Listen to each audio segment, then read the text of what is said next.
This is my cx500.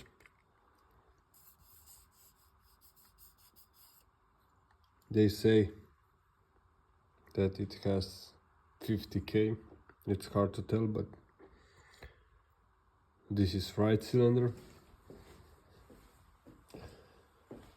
and left is much better than the right. Not very promising. I own it. Also the piston, the right, the left rings are so. Very interesting.